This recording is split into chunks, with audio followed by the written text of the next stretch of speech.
Hunt and Hill. Hunt Palmer, Jeremy Hill, holding down the middle of the day. Live from the Mercedes-Benz of Baton Rouge studios. It's Hunt and Hill. Now on 104.5 ESPN Baton Rouge. Welcome in, Hunt and Hill, on a Tuesday from the Mercedes-Benz of Baton Rouge studios here in the capital city. I am Hunt Palmer. He is Hill, Jeremy Hill. Casey Gaines, Taylor Sharp back there on the ones and twos. It's a game day. There's actually a game going on right now. Kim Mulkey's squad, 39, Nichols 10 at halftime. So the Mulkey era getting off to a good start over there in the PMAC. Will Wade's crew at the Hardwood at 7 o'clock tonight against ULM. We've got some SEC power rankings to get to. Nick Torre on the grease fire going on in Gainesville. That's in 30 minutes. I'll have some baseball thoughts at the end of this hour as well. Saints discussion, lots to get to on a Tuesday. Jeremy Hill, how are you? Doing good, man. Ready to get this basketball season. Well, Tiger football hasn't given me much to get excited for. Maybe this basketball team can give us some joy here. I'm fired up for tonight. Hoops with Hunt is up and running, back for our 4th year on the podcast. So that was posted on the Guarantee Podcast Network earlier today. You can find that on Spotify. You can find that on Apple. You can find it on 1045ESPN.com. Go to my Twitter feed at HuntPalmer88. It's all there, and we'll bring that every single morning during basketball season, which, again, cranks up tonight. We'll talk about LSU and ULM at the top of hour number 2. I want to start today with LSU football. The news was so fresh to us yesterday at the end of the press conference that I don't think I fully had time to digest it and really talk about what went on and what is going to happen with this football team in terms of the quarterback position. Kind of unprecedented, I think, for the way that Ed Ogeron described it. You come back off that game Sunday, the backup quarterback walks into the office, says, I want to play. Dad makes a phone call and says, we want to play. And the coaching staff says, all right, well, then you're going to play. And I think that it wasn't necessarily a situation. Well, this is my read on it anyway, and I'll see what you think. My read on it is that they had communicated, the Nussmeyers had communicated to LSU, we want to preserve the red shirt if possible. And so you can only play in 4 games if that's the case. He's played in 3. So 2 more would mean you lose the red shirt. And so if you throw him out there in mop-up time and then there's an injury over the last month of the season for a play or a chin strap comes off, he's got to come in and burn that red shirt. They didn't want to burn it in mop-up time and because of an injury. They wanted to either keep that red shirt or play. And if the opportunity is there to play, they want to play, and that's what's going to happen on Saturday. So, Jeremy, you didn't deal with the quarterback controversy at LSU, and then obviously you're not going to deal with that much in the NFL with the 2 teams that you played for, had some entrenched starters. But do you think that the team cares who's playing quarterback? It just depends, man. It depends on the locker room. I know when I was in Cincinnati, Andy Dalton got hurt and McCarron stepped in there and he was playing well. I think he was 4-1 as a starter, and there were some whispers from the defensive side of the ball of wanting him to, continue out that season. And I know that can happen. I think in the offensive side of the ball, I think you just want a guy that can go out there and give you the best chance to win. And that guy normally has got to rally the troops. That guy's normally got to get the trust of his teammates and the coaches alike. And normally that's probably what happens. I don't know how they feel in that locker room. I don't know if, they still look at Max as the leader. But I know Garrett is a true team guy. You see us throw a touchdown pass, he's going to be the first one in the end zone celebrating with the team. He's going to be the first one, pumping guys up. We score a big long run. He's running down the sideline losing his mind. So I know the guys probably definitely want to play for him. You saw that in the Ole Miss game. Those guys are trying to make plays. He was giving them chances to make plays. So I'm not exactly sure, but I know if that's the direction they're going to go in. I know Garrett's a real fiery kid who wants to win, and I'm sure they'll rally behind him. So there's layers to this. One is how do the players react? How does Max Johnson react as the starting quarterback who knows he's coming out at some point in the first half and that the backup's going to play? Okay, well, that's something you've got to deal with. I think guys that come from football homes understand that. They come from coaching homes. They come from professional homes. They kind of understand that. I think it's more so the player who comes, it was just been the star their whole life. Their families always told them how great they are. Fans have always told them how great they are. Then having that situation maybe changes the dynamic a little bit. I think growing up in a football house like Max did, maybe better equipped to handle it. Of course, Garrett did too. So the question is, how does Max handle it? We'll see. It's difficult to go out there and know, okay, I turn this ball over, that may be it for me. Like that is a lot of pressure to put on a sophomore quarterback. And you've opened that door. Now, Ed Ogeron doesn't really care about next year. Now, I do think he probably cares about the kids and wants what's best for them and understands that wins and losses aren't the biggest thing for him. But maybe he thinks that Garrett Nussmeier deserves an opportunity based on what they've seen. But the question is, how do you think Garrett and Max will handle this mentally? Man, I think Max will handle it fine. Obviously, he comes from a football pedigree. He knows the standard of play that you need to win at the highest levels, especially at the quarterback position. So I know he probably wants to have some of those throwbacks. He probably wants to have some of those plays back, but you can't get them back. And what that does is it opens the door for guys like Garrett to come in and make plays. And I'm sure Max understands that. Obviously, a lot of things haven't gone his way this year, especially with some of the hits he's taken. But I think for this program, I think at this point, you got to see what you have in Garrett. And a lot of people are saying, see what he has against ULM. I don't think that's going to answer the questions that you could find out in an SEC game with an Arkansas team who just got a big win. I think you got to throw him out there in the smoke. You got to see what he can do, see what he has. And if he plays well, then you ride this thing out with Garrett, and hopefully that can catch some fire heading in the bowl season.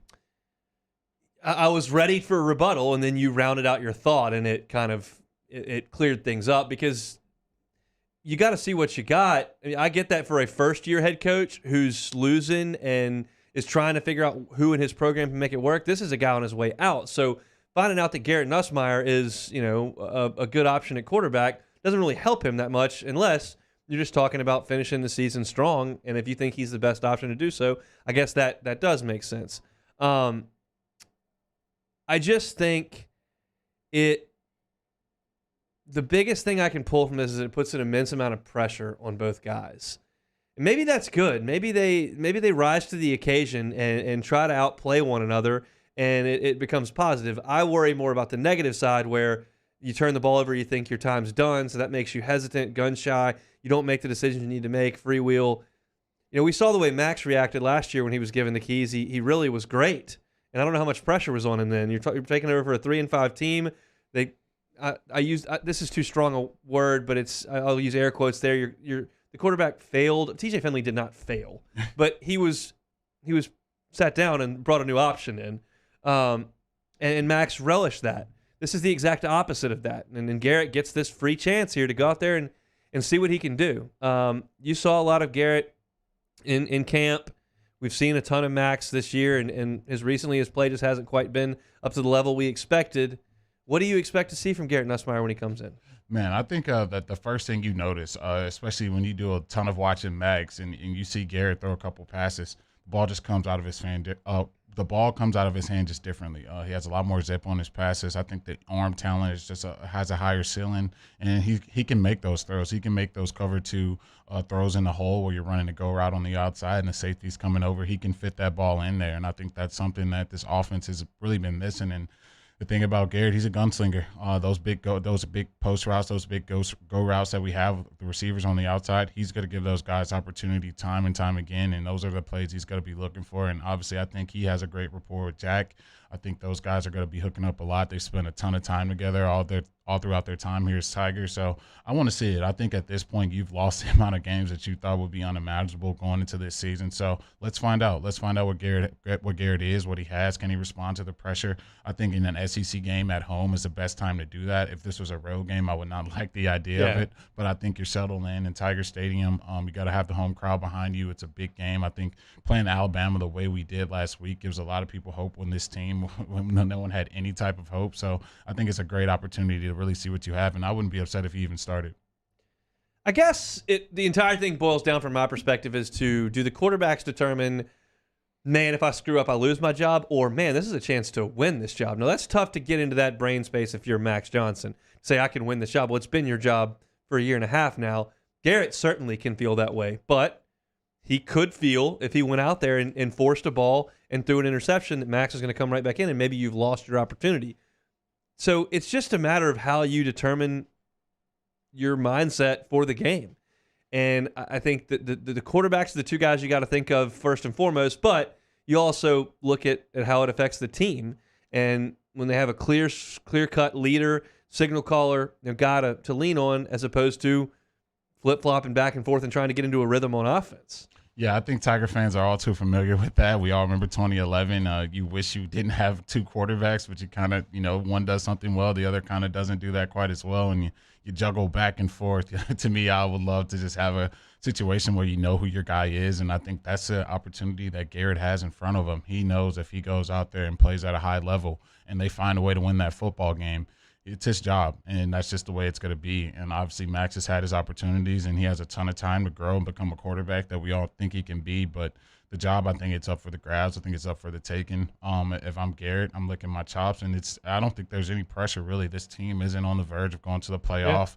Yeah. You're not battling for the SEC West. Pressure's not team oriented. It's individual. This is my chance to become a starter. Yeah, and I think that's a perfect pressure for a quarterback in that situation. You see how he was. You saw those training camp practices. He's fired up. He's fiery. He has confidence in himself, and that's what I want to see in my quarterback. I don't want a guy that's second-guessing his decisions out there, wondering, if I messed up or, where should I be going with the ball. I think that's the one thing I did see. I know it was mop-up duty at Ole Miss. Garrett's firing that ball. That touchdown pass was, beautiful. I know it was in mop-up time, but he threw that ball in a small window on a rope in the back of the end zone. And those are throws that we just haven't seen this offense make all year. So he may, put the ball in harm's way a little bit, but I wouldn't be upset with that. I would want to see him, have, 25, 30 attempts and see where we lay at the end. Now, your head coach at LSU would have gone to the podium on Wednesday and not said a word about this and just showed up Saturday with that being the plan. He was just not one to divulge injuries, personnel, any of that stuff was never going to come out in the media beforehand. And then he would just deal with it after. Ed has been very, very honest. Some would say to a fault. I personally don't really care that much, but he's been very, very honest with personnel all year long in this revolving door of players. He's given Arkansas now the opportunity to go check that Ole Miss tape and see what Garrett's got. Go back and look at the spring game and see what Garrett did. I mean, they've now got the ability to understand that he's coming in there. It won't be a surprise to them. Is that something you would have considered?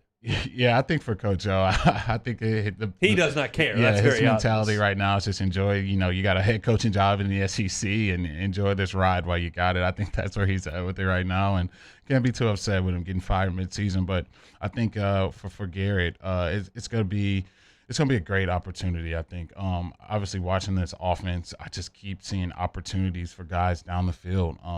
Guys open, guys making plays. There's talent on this roster. You don't lose Alabama by one possession without having talent on your team, and maybe it's your B and C team, but that just goes to show the type of talent you can recruit in this state. And I think Garrett out there with his fiery leadership and his gunslinging ability, I want to see what he can do with this offense. Some LSU baseball thoughts at the end of this hour. LSU ULM basketball to kick off hour number 2. We'll also talk a little bit of Saints.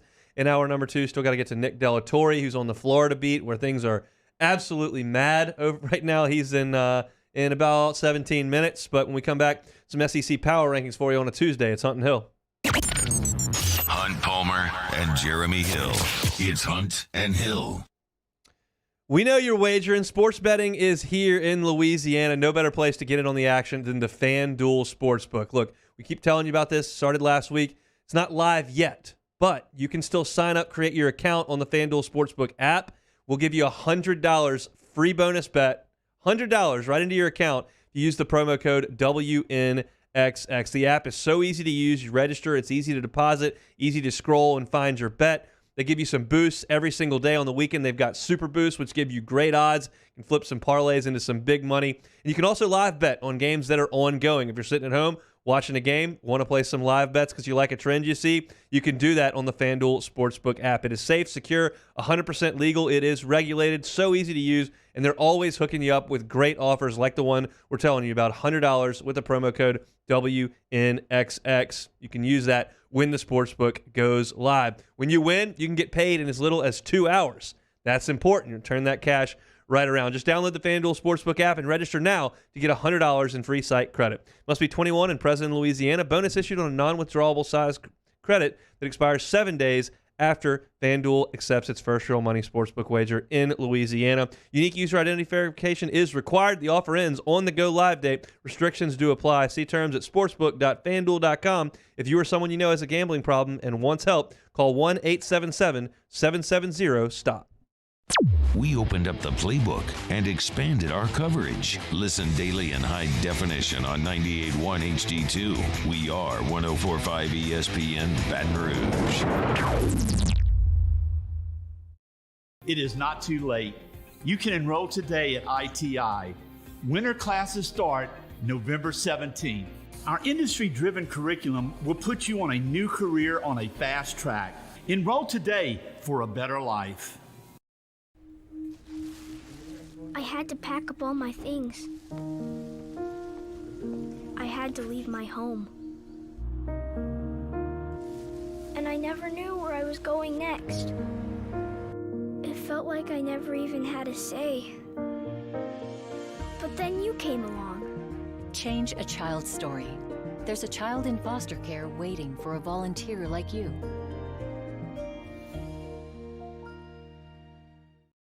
Service Mastery Elite create clean, disinfected work environments. As a local business, we take pride in serving the New Orleans and Baton Rouge areas. Our cleaning protocols follow CDC and OSHA standards for healthcare settings, offices, senior living, restaurants, and industrial plants. Contact Service Mastery Elite to get your operation ready for reopening with germ disinfection cleaning. Service Mastery Elite, the trusted choice in professional cleaning since 1996.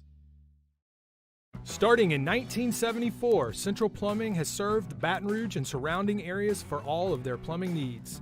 Through these tough and trying times, we want you to remember that the Payne family is here to continue to support and serve you. As a multi-generational business, there is no job that is too big or too small. Residential, commercial, industrial, hospitality, we're here for anything you need.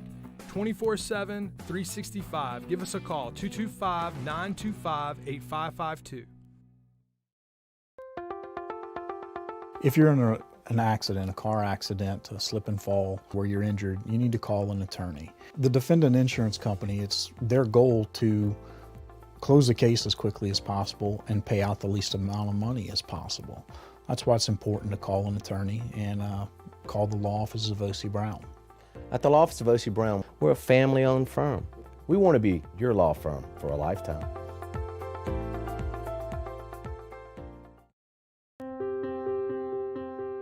This isn't just another day, it's so much more. Kelly's life was put on hold when her auctioneer primary care doctor discovered a rare blood disorder. Her doctor connected her to an auctioneer care team of cancer, heart, and kidney specialists. With multiple primary care locations around Baton Rouge, same-day appointments, and online scheduling, we're relentless about keeping you healthy. Auctioneer Baton Rouge, innovating healthcare for Kelly.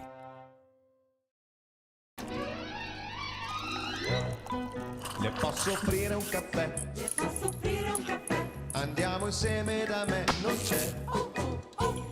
Coming up on a Tuesday edition of Early Line, we start looking ahead to the weekend's action in both pro and college football. Plus, we go out to Las Vegas to talk to Rafael Esparza of DocSports.com and a whole lot more. Join us, 2 p.m., 104.5 ESPN Baton Rouge.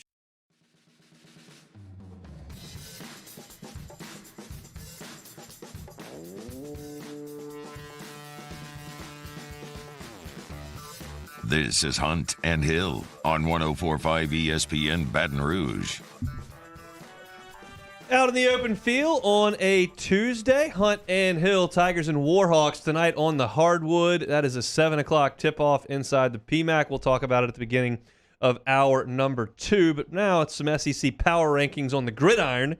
Get to those every single Tuesday. And there's been quite a bit of shaking up over the last couple of weeks.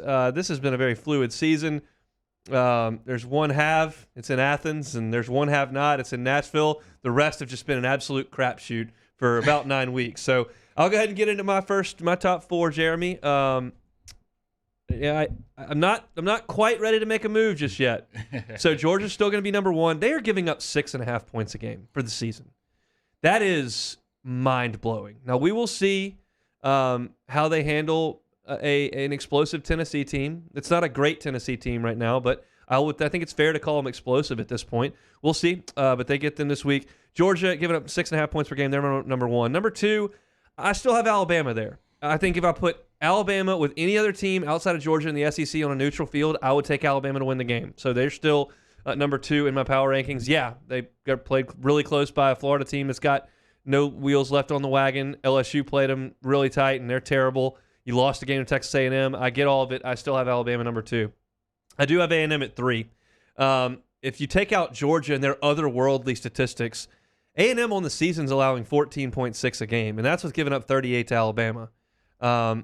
They've just been excellent on the defensive end. They've got Calzada kind of comfortable. He's not a game breaker, but they do have some talented skill guys, and Jimbo's done a nice job. They're winning far more than they're not, and it's tough to ignore them at this point after a strong year last year, and they've played really well this year. And I still got Auburn at number 4. Yeah, you go and you don't score a touchdown in College Station. That does not look good, but they've looked pretty good for the most part, and this is exactly what I was talking about last week when we did this segment.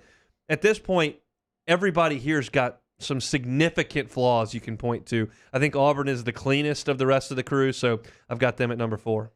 Okay. All right. I think our top's pretty similar. I got number 1, Georgia. Obviously, that defense has been worldly. That you win championships with that type of defense. That travels everywhere across this country, and they got a big mountain in the middle of it in Jordan Davis, and so they're going to stop a ton of people. Kobe Dean is a show at whatever position he's – I don't even know what position he plays because he's all over the field. He's making plays in the pass game. He's getting sacks. He's unbelievable to watch. Yeah, Kirby's done a phenomenal job with that defense, so they're not going anywhere anytime soon. Bama number 2, obviously, probably just a not, respectful game for LSU. I think what we've become, I thought they would have our full attention, but that wasn't the full attention of Alabama, and they kind of sleepwalked through that game and still found a way to win. But I'm going to still keep them at number 2. And 3, I got A&M, man. I thought, especially early on, I was very worried about that program and what they had going on over there. But Jimbo's found some success with Calzada. They're going to, run the crap out of the ball with Spiller and A-Chain. And that defense, like you said, they've been getting plenty enough stops for your quarterback not to have to save you. So I'm going to go 3 with A&M. And 4, I got my man Lane, man. I got the Lane in the top 4. I think the amount of injuries that offense has had through the back end of this season has really slowed them down a ton. I don't know if they'll ever get back healthy this season, and especially with Corral limping around, I think that takes that offense back a step. But when you got Lane calling it up and putting that offense in position to win, they're going to be able to score 28-plus a game, and it's just a matter if their defense is going to show up and help them out. I've got Ole Miss at 5, so not a big amount of difference there. I do have Mississippi State at number 6. This is a huge jump for me, and I'll admit I've missed here. There's no question. They have an identity. They play to it. Are they great? No, they're not. But their 3 non-Bama losses are by a total of 8 points. They lost by 2 to Memphis, 3 to LSU, and then lost by 3 to Arkansas. Look, Arkansas, LSU, and Memphis aren't very good, but they're still competitive games. You got crushed by Bama. That happens. But I've got Mississippi State at 6. I've got Tennessee at 7. They're 3rd in the conference in points per game. They're scoring at a remarkable clip, and they've got an identity as well. They've got Hooker in there, who's just been a far better fit in that offense.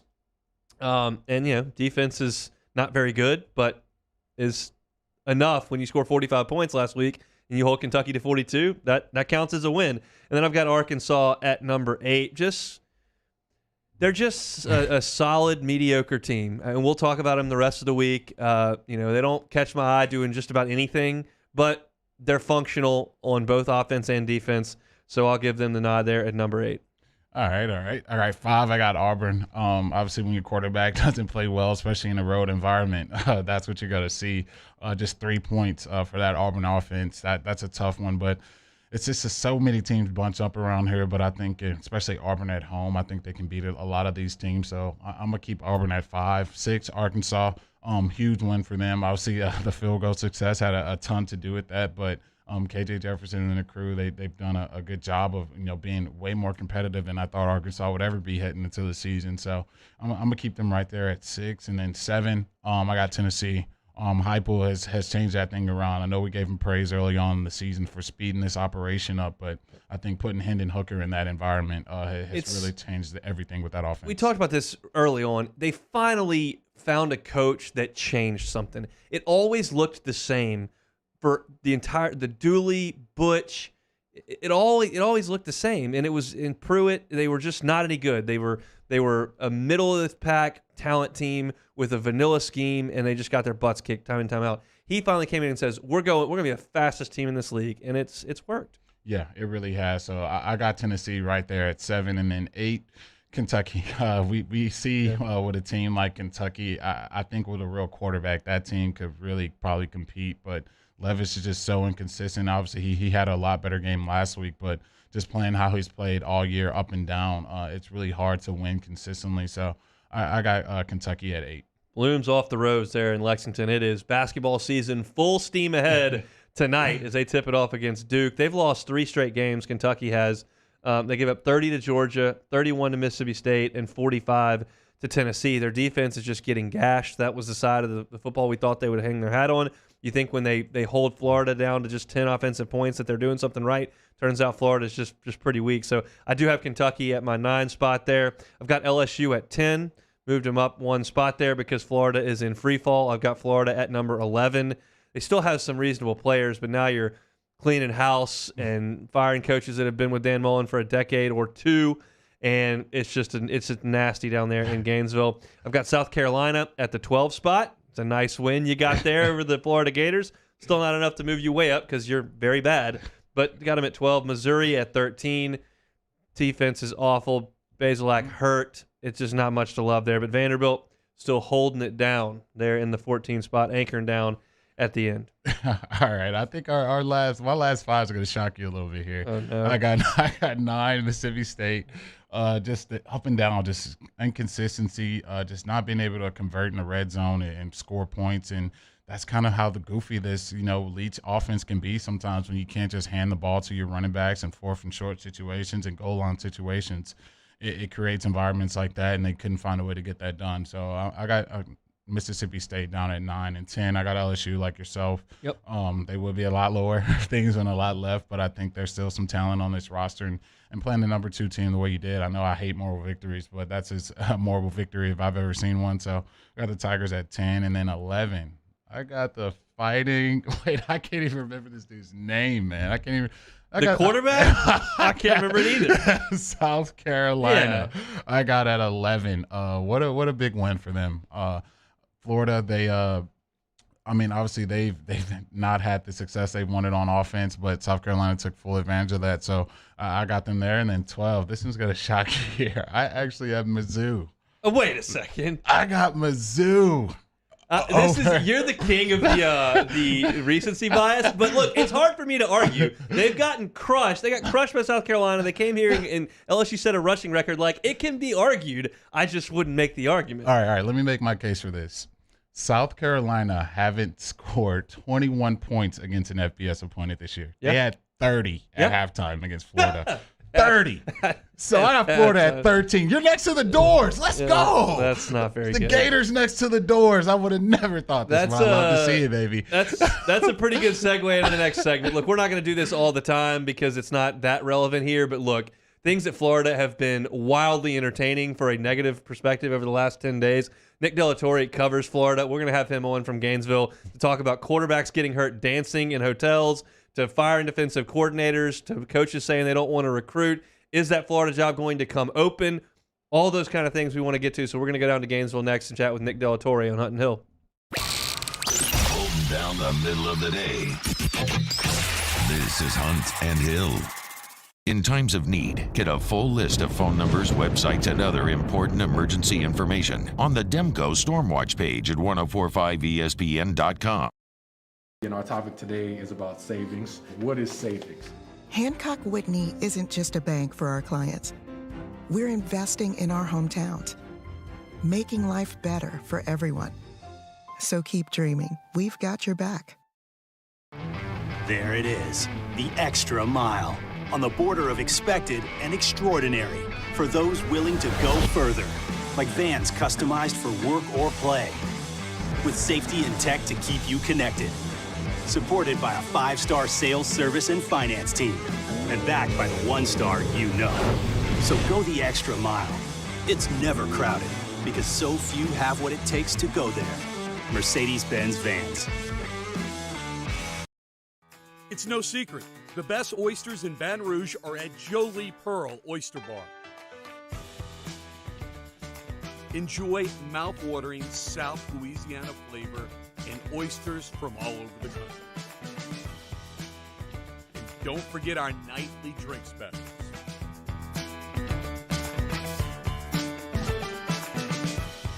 Jolie Pearl Oyster Bar, located in downtown Baton Rouge.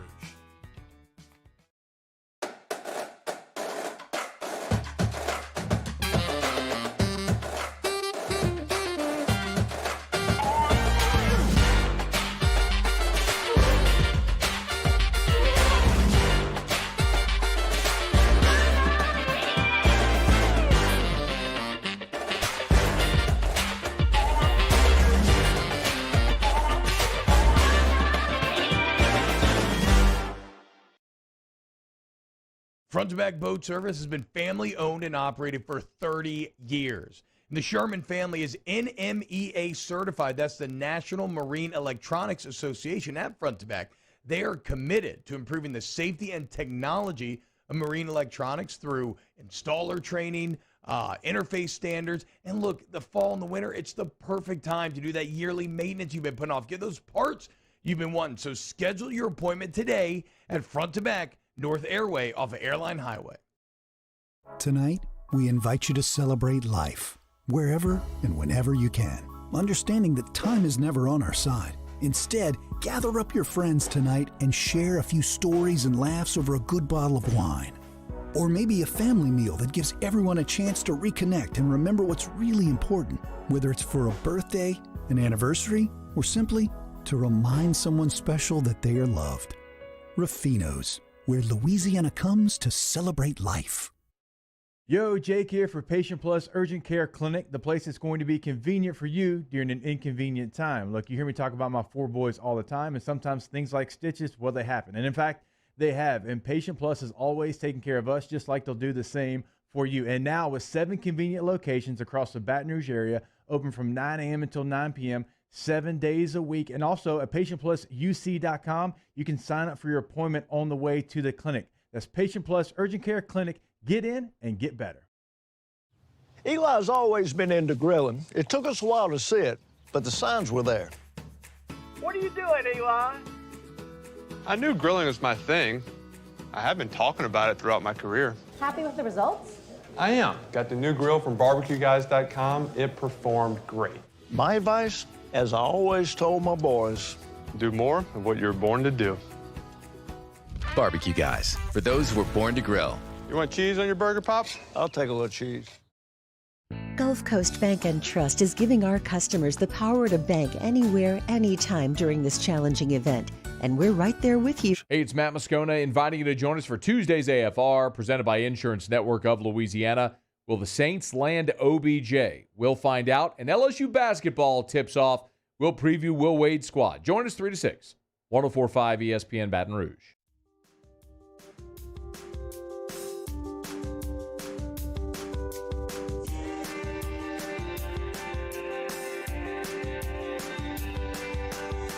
Hunt and Hill, 104.5 ESPN Baton Rouge.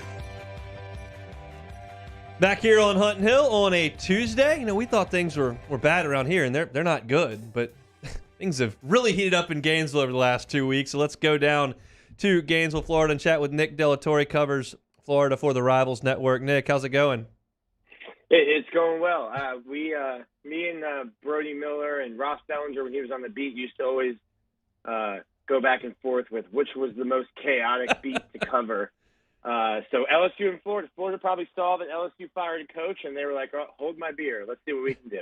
And they've done a lot. So let's kind of go through it here and kind of get your pulse on the situation. So the first thing that happened was the Georgia beat down the Avalanche at the end of the first half. And then Dan Mullen gets on there and says, we'll talk about recruiting at recruiting time after the season. I personally came on here and said it was way overblown. He obviously recruits during the season. He just didn't want to talk about it. And he's not good with the media after he loses anyway. What was the significance of the backlash to that comment first? Yeah, well, I think you're right. Obviously, fans are going to hear kind of what they want to hear in the moment. And right now in our Rivals ranking, Florida's ranked 35th. They're behind Georgia Tech, Purdue, Florida State. So, yeah, he doesn't want to talk about how bad he's recruiting this year. He's recruiting. They're just not recruiting well.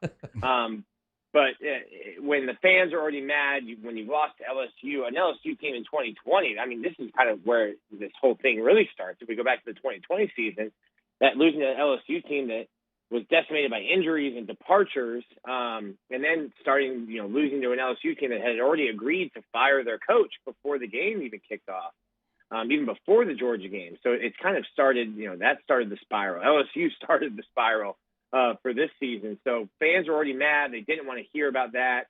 They're still telling me to ask him about recruiting because he has a show cause and he can't go out on the road recruiting until the end of December.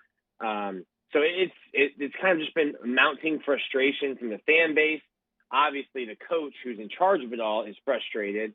And then, like you said, after you get your teeth kicked in by your rival, you don't want to answer questions about recruiting or about the game. You don't want to be there very long at all. And I think we talked to him for almost half an hour after that Georgia game. So, yeah, Dan Mullen was not in the talking mood and certainly didn't want to talk about recruiting, which he's kind of been peppered with recruiting questions. Well, if you don't want to talk about recruiting, we can talk about getting blown out by a bad South Carolina team. How do you explain, first of all, what we saw on the field and then the kind of the reaction to it by the players and Dan Mullen?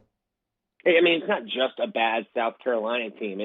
It's an inexplicably bad South Carolina team. And that's not an indictment of Shane Beamer. I mean, he just got there.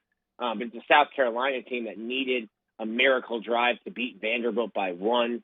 A South Carolina team who, because of injury, was starting a kid who was playing at Division II St. Francis this time last year.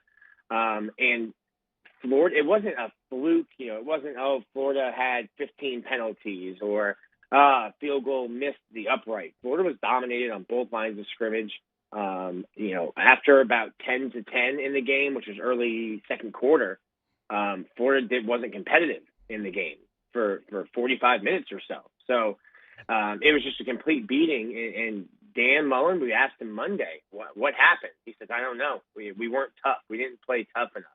We asked two of the senior leaders on the team, Zach Carter and Damian Pierce, and they didn't have answers. I mean, I was sitting in the press box in Columbia just watching South Carolina score on their first 5 possessions and thinking, what's happening? Like, what is this Florida team? This South Carolina, Shane Beamer was surprised his team was winning at halftime. So there was just really there's been a couple times this year where I've been watching a Florida game and haven't really understood what I was watching. But I think last Saturday definitely took the cake. And, I played baseball. Dan Mullen keeps bringing it up. And in baseball, you always say you can't get too high on your highs or too low on your lows. Dan Mullen likes to say it's never as good as it seems or as bad as it seems. He was honest enough to say, well, last Saturday it was as bad as it seemed, if not worse. When I think of Dan Mullen, I think of quarterback whispers. Do you think the lack of production from the quarterback room as a whole this season is an indictment against Dan this season? Yeah. So if you go back, I mean, I've had Gator fans looked up back. I can't remember the other quarterback's name, but I think it was Dak Prescott's redshirt freshman year. There was a controversy about he's starting a senior and he needs to be starting Dak Prescott. I don't really personally give him credit for finding Kyle Trask. Kyle Trask was a Jim McElwain commitment, and Dan Mullen picked Felipe Franks twice over Kyle Trask. It wasn't until Felipe Franks' leg snap that Kyle Trask had to play, and then played so well in 2019 that Felipe Franks transfers, and now you only have Kyle Trask. I think a big indictment on Dan Mullen being a quarterback whisperer is saying Emory Jones is his guy. Dan Mullen at Mississippi State was Emory Jones' first SEC offer. He was the guy that flipped from Ohio State to come to Florida in Dan's first recruiting class. This is your handpicked guy who you've been coaching for 4 years, and he has 9 interceptions to 10 touchdown passes. Where is the development there? Then you have what a lot of people think is a generational talent behind him in Anthony Richardson. And Anthony didn't get a start until the Georgia game. And that's not, listen, I think it was the right decision. I think Anthony Richardson should be starting, but that's not the defense you want to make your first start against. Obviously Richardson had a tough game there, then sustains a concussion. And here's the kind of season we're having. Anthony Richardson is cleared from his concussion to be able to play last week against South Carolina, but hurts his knee dancing in the hotel room the night before the game. So then he's only in an emergency role for Saturday. So that's the kind of season that I'm covering over here. But I think it is an indictment when you watch Emory Jones play, because that's got Dan's handpicked guy who's had 4 years to develop, and it doesn't appear that that development has happened, at least to the level that we're used to seeing Dan Mullen's quarterback. So let's talk about now Todd Grantham being relieved of his duties as the defensive coordinator. Obviously, that was something that was talked about in the offseason. And John Hevesy, who's been with Dan Mullen for 2 decades as an offensive line coach, let go. Your thoughts on why those moves were made? Do you think there was a little bit of pressure from upstairs, or that Dan Mullen just knows this has got to happen? Well, the problem is there was so much heat on Todd Grantham last year that when Dan Mullen decided to not fire him and bring him back, that heat then shifts to Dan Mullen. It's no longer Todd Grantham's fault. You kept him here. He shouldn't be here. This is what the fans are saying. So now anything that he does wrong, it falls on your desk because you're the reason he's still here. And I think now that heat, we're in a position now where that heat, if Scott Strickland lets Dan Mullen stay, just like it shifted from Todd to Dan, that will shift from Dan to Scott, because fans will then say, well, you should have gotten rid of him. The signs were clear. If 2022 goes poorly, the fans will turn from Dan Mullen to Scott Strickland and want Scott Strickland's job, which with the women's basketball situation and some of the other hires that Scott has made, I think fans are already starting to say some of that. But I think Dan said on Monday that he knew he would have to make the decision, and he had made his mind up that he would move on from those 2 coaches. And I think there will be more changes after the season. He had made his mind up that he was going to move on from those coaches after the year. Specifically, John Hevesy, who he started coaching with as an assistant to Urban Meyer, both of them at Bowling Green in 2001. So literally 2 decades they've been coaching together at every stop along their way in their careers. I think what happened is Dan wanted to, hey, I'm going to have to potentially ruin a friendship. If I can do it after the season, maybe bury it in some bowl announcements. You know how the news cycle goes. Hey, there's 7 games today. Let's announce that we're getting rid of John Hevesy. And you can kind of, it can get lost in the shuffle. When you fire a coach and a friend in the middle of a season, don't let them finish out the job of the year. It's embarrassing. And I think John Hevesy will view that as a slap in the face and getting stabbed in the back. So I think Dan was trying to avoid that. After the way things, shaped out last Saturday, I think there was pressure, or he was told, hey, if you're planning on making moves after the year, the time to make them is right now. I know things can't get as worse as it did in South Carolina last weekend, but do you think they can make that coaching change with Dan as well in the mix with the whole coaching staff, or you think it's probably a little too soon for that? It's interesting because Dan was extended and he got a raise, but his buyout doesn't change. If Florida fired Dan Mullen right now, they owe him $12 million, $6 million up front, and he gets $1 million a year for the next 6 years. If Florida fires Dan Mullen a year from today, same deal. 2 years from today, same deal. The interesting part is Florida has 6 assistant coaches on expiring contracts. 2 of them were Todd Grantham and John Hevesy. So Dan Mullen is now viewed as being on a hot seat. It's hard to get coaches to come and join your sinking ship, if that's the perception. Even if the ship isn't sinking and this is just a one-off bad year, the perception is out there that this sinking ship stands on a hot seat. So when you're trying to go and hire coaches, and Dan tried to sell that, working with him yesterday, he said, I think you look at my track record, I'm loyal, I'm a good guy to work for. He's already trying to sell to the person that is going to take over an offensive line or defensive coordinator. But when you're an athletic director and you're trying to get guys to sign on to a perceived sinking ship, you're going to have to give them either long-term deals, 3-year deals, 4-year deals, or B, more money than they're probably worth on the open market to get them to sign up for that. So then you're tying in, if you do make a move on Dan Mullen after the 2022 season, you have 6 new contracts potentially that you're going to be paying out. And Dan Mullen's buyout doesn't change. So if you're looking at it from, if Scott Strickland thinks, or starts to think Dan isn't the guy. He's not who I thought he was. He's not going to get the job done. And listen, I covered the Florida-Georgia Southern game in 2013. Let's not even overlook Samford on Saturday at noon. But if Florida goes up to Columbia, Missouri, and looks the way they did in Columbia, South Carolina, I think it would be you would start to get some apathy in the fan base. And when you're running, a Fortune 500 company like LSU football or like Florida football, you can't have the shareholders getting apathetic and selling stock. So it's interesting. I think if Dan wins out, has a good bowl game, they need to start recruiting better, that he's fine. But I would have never predicted that Florida would lose to South Carolina 40-17. So it's definitely an interesting time when you start breaking it down that way and looking at, the financial side and what coaches are still on contract and who's expiring. Very, very interesting stuff. Nick Delatorre covers Florida for the Rivals Network at Delatorre on Twitter. We really appreciate some time. Try to get some rest and keep up with everything that's going on down there. We appreciate it. Thanks, guys. Have a good one. He is Nick Delatorre. We'll come back with a little baseball thoughts before we get to some LSU basketball at the top of hour 2. It's a Tuesday edition of Hunt and Hill. 104.5 ESPN Baton Rouge with Hunt and Hill.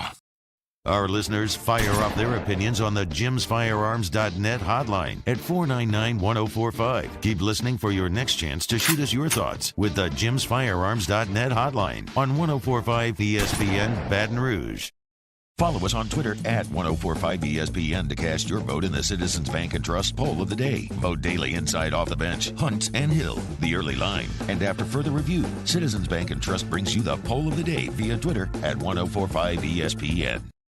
Are you a licensed contractor? There's lots of good contractors in Louisiana doing work the right way, but unfortunately, too many unlicensed contractors are working outside the licensing requirements. Working as a contractor in Louisiana requires a license for the company doing the work. The Louisiana State Licensing Board for Contractors wants to help you get licensed to allow you to conduct work legally. It's not difficult to get the license. We can help you. Go to lacontractor.org for more information. Licensed contractors, it's the law. At All-Star Toyota, you get it all. If you're in the market for an all-new Toyota vehicle, come see our friendly and knowledgeable sales team at All-Star Toyota. Located in Baton Rouge at the corner of Airline and Goodwood, we've been serving our community since 2005 by offering a large selection of new Toyota cars, trucks, and SUVs. Get behind the wheel of your dream car and take a test drive at All-Star Toyota today. Crime has serious consequences, but anyone can make a mistake. If you find yourself in trouble with the law, know that you have rights, and it's okay to demand them. The law offices of O.C. Brown are here to protect you and your rights. Felony or misdemeanor, DUI or drug charge. No matter what crime you're accused of, you still have rights. Let the law offices of O.C. Brown uphold them. Call 225-343-1111. Your law firm for a lifetime. Gulf Coast Office Products is a nationally recognized Savin office equipment dealer based right here in Louisiana. Over 100 employees strong, Gulf Coast has the boots on the ground to support all vertical markets, from education, engineering, legal, and finance. With the latest in office technology, from desktop to production segment units, Gulf Coast and Savin have the perfect fit for you. Call 225-756-2644. That's 756-2644 for Gulf Coast Office Products.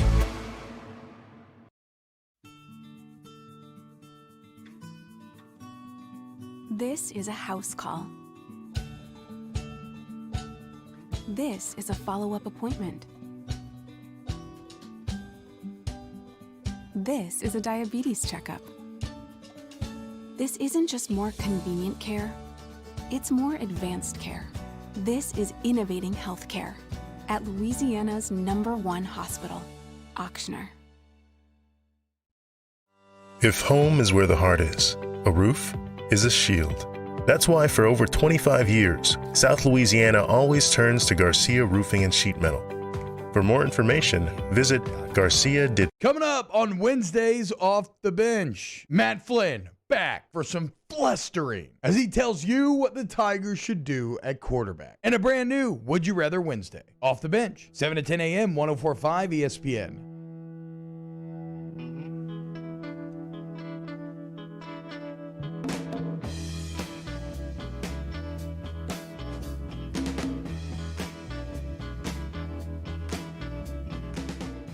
This is Hunt and Hill on 104.5 ESPN Baton Rouge.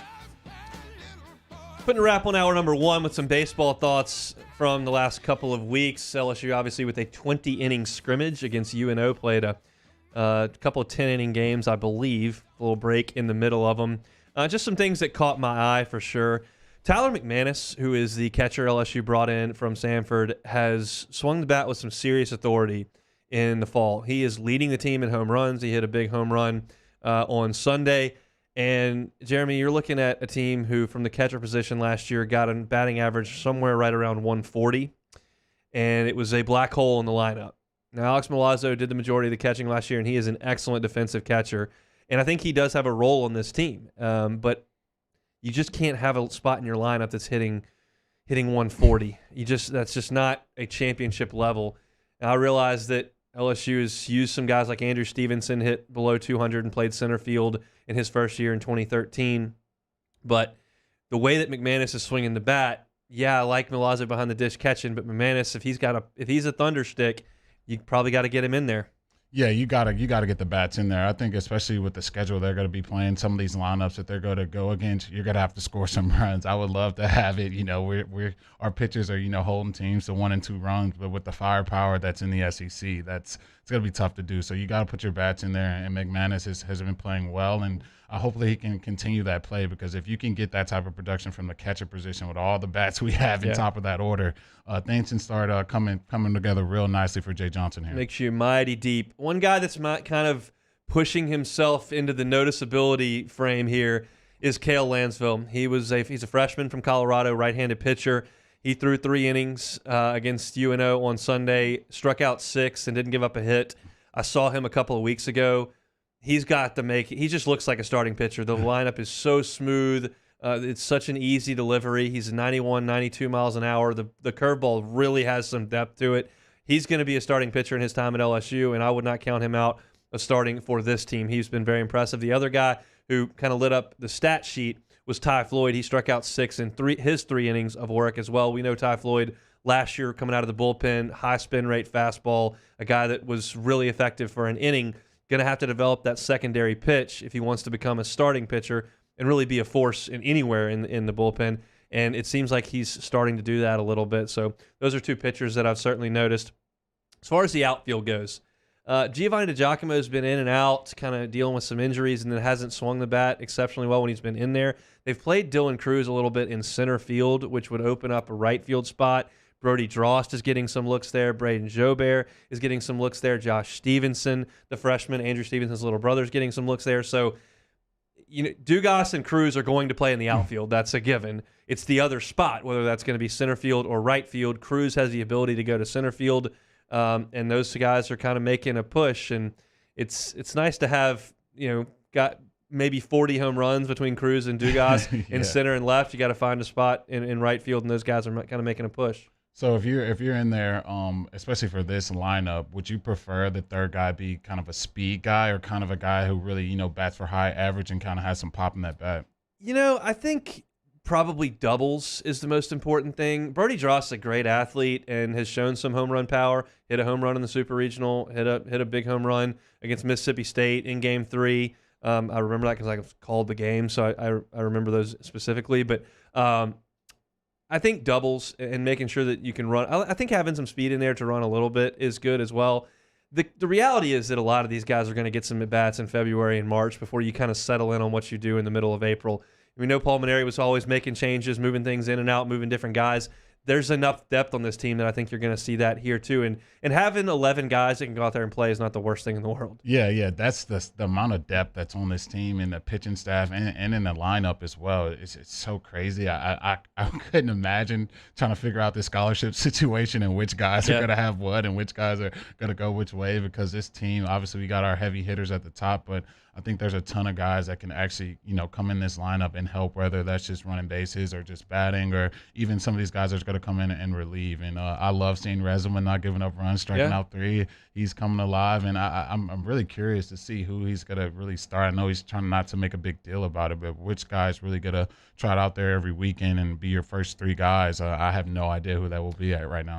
I don't think they do either. I mean, I think they're learning, but I think that they're far from settled on anything at this point. I think one guy that was flashing on the radar gun this past weekend was Paul Gervais, who we had on the show a couple of weeks ago, up to 94, 95 on the gun. There's some arm talent on this team. Now, Gervais is probably a bullpen guy. I think they'd like to make Rezelman a starting pitcher. That would be ideal. But it looks like they've got a lot of options on this team. Again, I'm still going to sit on the side of, you got to prove it. You got to show me. And UNO, on a Sunday afternoon in October, November, not quite the same as going out there against Mississippi State on a Saturday in the spring. So, they'll play again at noon on this coming Sunday against ULL. I will get out there and see a little bit of that. So a little bit more to come, and we'll try to get Jay Johnson here on in the next couple of weeks to recap what he has seen from his crew over this fall. Fast-moving first hour SEC Power Rankings. Nick Delatorre on what's going on in Gainesville, and we open the show talking about what LSU should do at the quarterback spot and what it'll mean for the rest of the team. We'll open hour number 2, LSU and ULM on the hardwood at 7 o'clock tonight. Our thoughts on Will Wade's squad. That's hour 2 on Hutton Hill. I had to pack up all my things. I had to leave my home. And I never knew where I was going next. But then you came along. There's a child in foster care waiting for a volunteer like you. ServiceMaster Elite create clean, disinfected work environments.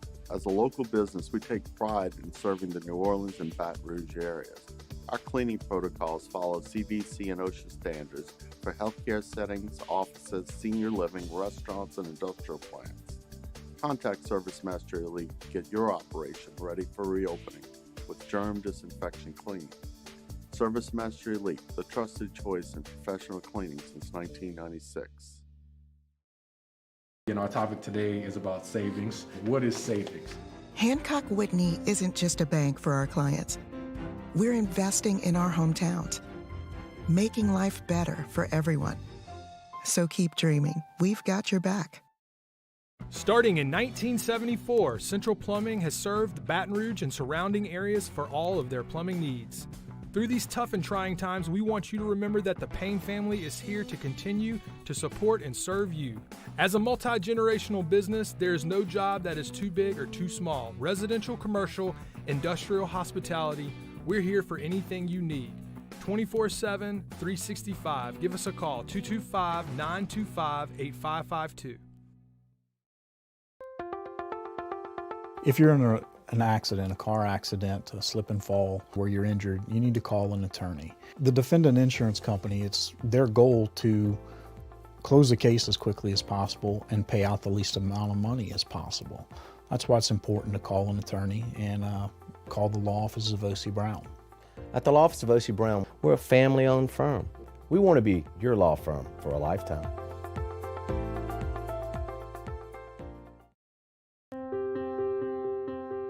This isn't just another day, it's so much more. Kelly's life was put on hold when her auctioneer primary care doctor discovered a rare blood disorder. Her doctor connected her to an auctioneer care team of cancer, heart, and kidney specialists. With multiple primary care locations around Baton Rouge, same-day appointments, and online scheduling, we're relentless about keeping you healthy. Auctioneer Baton Rouge, innovating healthcare for Kelly. It's no secret, the best oysters in Baton Rouge are at Jolie Pearl Oyster Bar. Enjoy mouth-watering South Louisiana flavor and oysters from all over the country. And don't forget our nightly drink specials.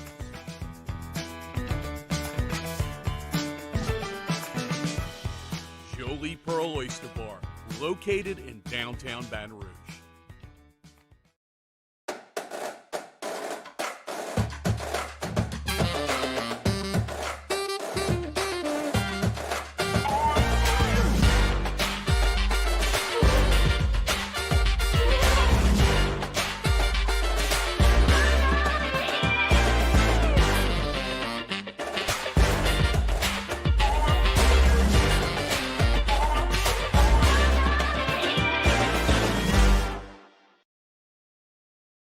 Front to Back Boat Service has been family owned and operated for 30 years. And the Sherman family is NMEA certified. That's the National Marine Electronics Association at Front to Back.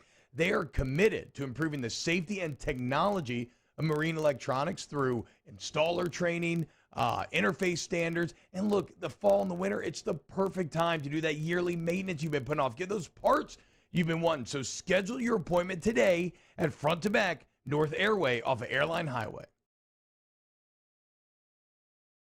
Jury lawyers. 1, 2, 3. Hunt and Hill. Tom Palmer, Jeremy Hill, holding down the middle of the day. Live from the Mercedes-Benz of Baton Rouge studio, it's Hunt and Hill. Now on 104.5 ESPN Baton Rouge.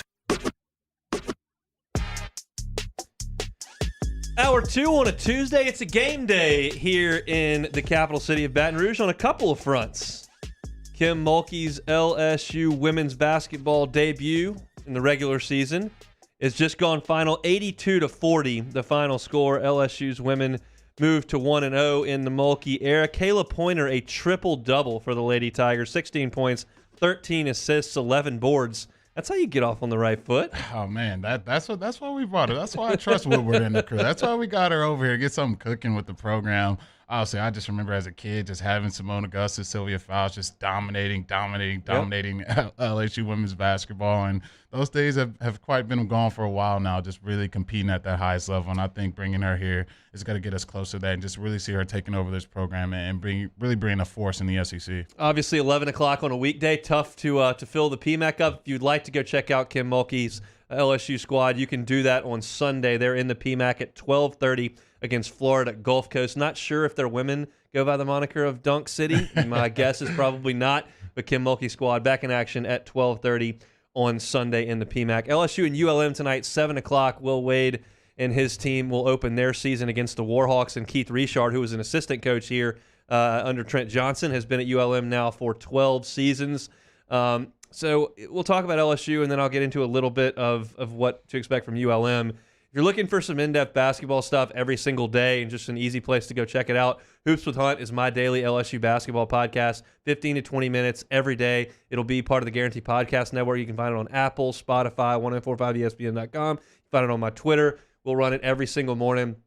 Just a little bit of basketball chatter as we move into that season. So, Jeremy, game tonight, I'll kind of toss it to you as an open. I've got a lot of things that I'm looking for, but is there anything simply you're excited to look at with this LSU basketball team against ULM tonight in the opener? Yeah, I'm excited to see all the transfers and the young guys. Obviously, we know what Days in the crew are bringing to the table, but I want to see how Will Wade integrates some of these guys. Eason, obviously, Efton, the freshman. I want to see how many minutes he gets tonight, and is he the post president that we think he can be? That's what I'm going to be tuned into, and how many minutes do they get, the guys who kind of just got brought over to the team this year? So for me, I certainly want to see all that. I want to see what style of defense they play. Obviously, last year and the year before that have been very, very poor defensive years by any metric, but certainly for an SEC team. LSU last year, you're talking about a team that was 230th in defensive efficiency or something, 229 in defensive efficiency on the year. That's just terrible. Mm-hmm. They played a new style of defense last year where they were switching just about everything. He called it a matchup zone and just looked like a switching man-to-man to me, but they switched 1 to 5 on everything, everywhere.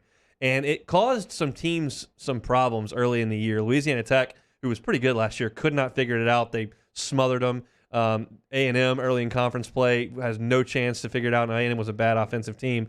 But teams kind of cracked the code. LSU was unable to stop dribble penetration on the perimeter. They're just bad on defense. And I think some of that is on the coaching staff and a lack of execution by the players. And some of it is you just had dudes on this team who are just way better on the offensive end than they were on the defensive end. That's why you're 10th in the country in offensive efficiency and number 1 in the nation in isolation scoring last year. That's just Cam Thomas, Javonte Smart, and Trenton Watford taking the basketball, being better than the guy in front of them, and scoring. And that's what LSU could do. And it's not the fans get driven crazy a little bit by that because you got 4 guys who are kind of standing by themselves and 1 guy going to work on offense. But when you're 10th in the country in offensive efficiency, it's not broken. Like, that's what you're going to do. They don't have that this year on either side of the floor. I think that Cam Thomas, Javonte Smart, and Trent Watford are not very good defenders. They're offensive players. LSU's got guys on the floor this year that are better on defense than they are on offense. Eric Gaines last year was much better defensive player, getting steals, getting in the passing lane, anticipating things, cutting off dribble penetration, far better than he is at shooting, where he was like a 14% three-point shooter. Like, he was an awful shooter last year. He averaged 2 points a game. He played in every game.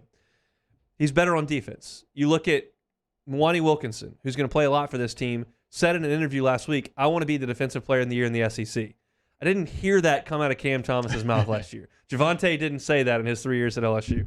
Mwani, he leans that way. Torre Eason is a very good defensive player. He is a guy that blocked more than 3 shots a bunch of times last year for Cincinnati.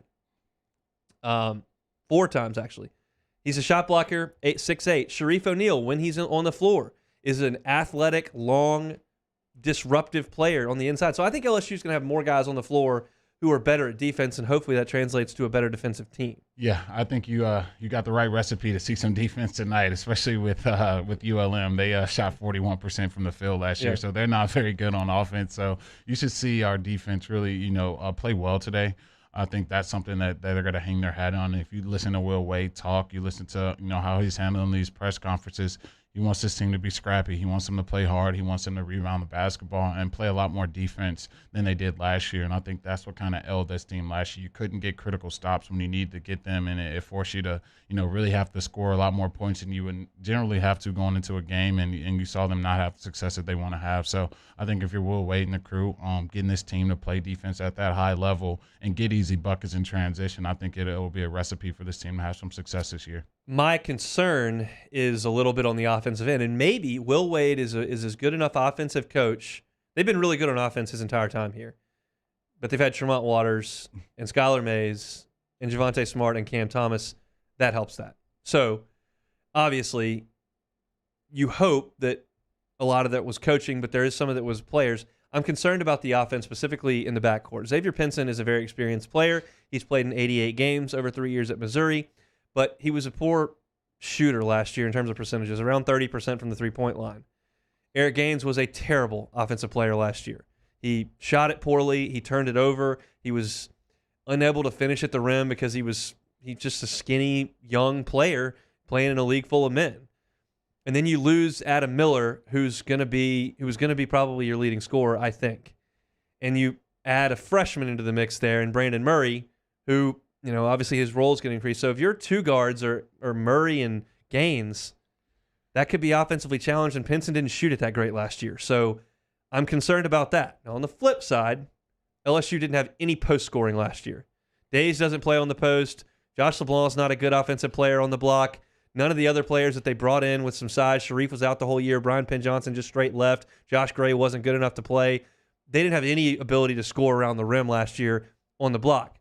Terry Eason can score a little bit around the block, and Efton Reed can definitely score around the block. So you're just going to have to change the way you play. Instead of isolation with your backcourt, you're probably going to have to go inside early and create defensive mismatches if you command double teams down there, or just score from the block, which is certainly a great way to score. It's just totally different from last year. Yeah, you got to be multiple. You can't, you got to do it. Basketball is a perfect sport. You can tailor your offense to what your guys do well. And I see this team running a bunch of pick and roll.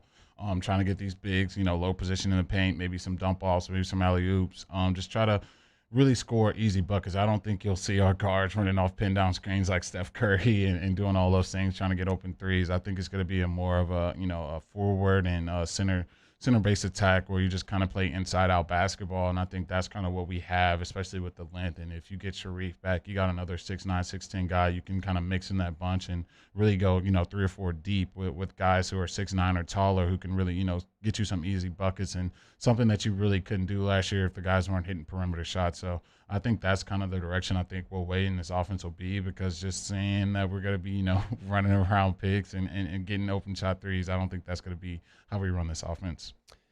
And the other piece of this puzzle is that Darius Days becomes such a vital player for this team, and I think he'll play more minutes on this team because I don't think he'll be in foul trouble as often, because he doesn't have to guard the 6'9" guys. He can guard the 6'8" posts. He can guard the 6'7" wings. That's closer to where he can play, and he'll be a little bit more comfortable there. But he's going to have to shoot the lights out. He was a 40% three-point shooter last year and was great. He's going to have to do that more because I don't see anybody that I could point to on this team that looks like a knockdown shooter. Pinson shot 40% as a freshman, which was great. He's not been as good the last 2 years with higher volume shot attempts. I don't know exactly what kind of shooter Brandon Murray is. We'll find that out over the next few weeks as he continues to play a little bit more. I don't expect Gaines to make the massive jump and be a dead-eye shooter, and I don't expect Justice Williams to play very much, if at all. They're trying to redshirt him. He looks like a guy that could shoot it a little bit, but is he ready to play, or are they going to redshirt him as he missed that first year, or he reclassified and should be a high school senior at this point? So still some things to be ironed out there. We'll see. But Days has got to shoot it well because they're going to have some catch-and-shoot guys to stretch that defense out and get them away from those post guys who are trying to score. That's for sure. So and we'll see some stuff tonight. I want to talk a little bit about ULM briefly. As Jeremy mentioned, not a great team. Keith Richard in his 12th year. 3 of their top 5 scorers from last year are back, but last year they were 7-19. They were 5-13 in the Fun Belt. Their back court is very short. Elijah Gonzalez is 5'11", 170. Kareem Ozair is 6'1", 190. They're both juniors. Ozair is a pretty good scorer. He shot it a ton last year. Gonzalez runs the show for them. He's their point guard. He shot 45% from 3 last year, led the team in assists by 30. And so he makes them go. But the guy that is going to likely lead them in scoring this year and do the most of the workload offensively is Russell Harrison, who's a 6'7", 200-pound number 3 or 4 man, kind of a slashing 3. He scored 12.5. He was not a very high percentage shooter, 33% from the floor, 30% from 3, and he had far more turnovers than assists. But he's got the ball in his hands a lot. That'll be the guy that LSU tries to focus on.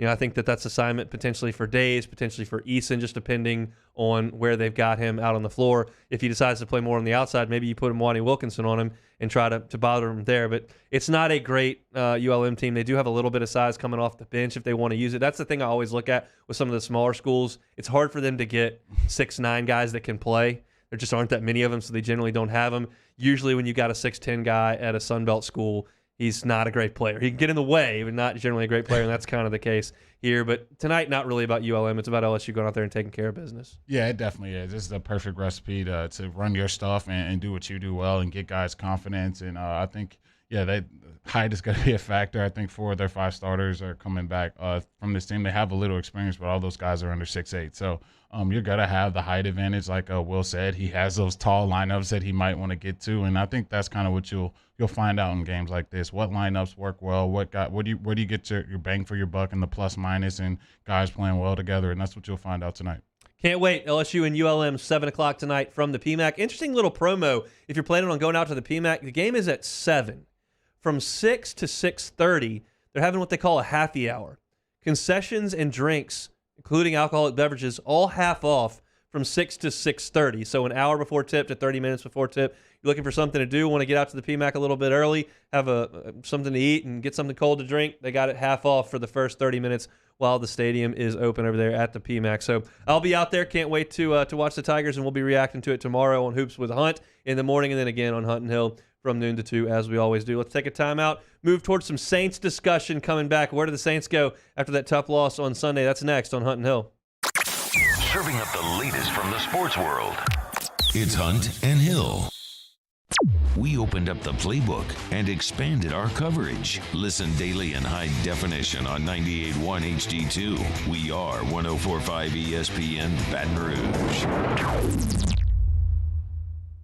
Yo, Jake here for Patient Plus Urgent Care Clinic, the place that's going to be convenient for you during an inconvenient time. Look, you hear me talk about my 4 boys all the time, and sometimes things like stitches, well, they happen. And in fact, they have. And Patient Plus is always taking care of us, just like they'll do the same for you. And now with 7 convenient locations across the Baton Rouge area, open from 9 a.m. until 9 p.m., 7 days a week. And also at PatientPlusUC.com, you can sign up for your appointment on the way to the clinic. That's Patient Plus Urgent Care Clinic. Get in and get better.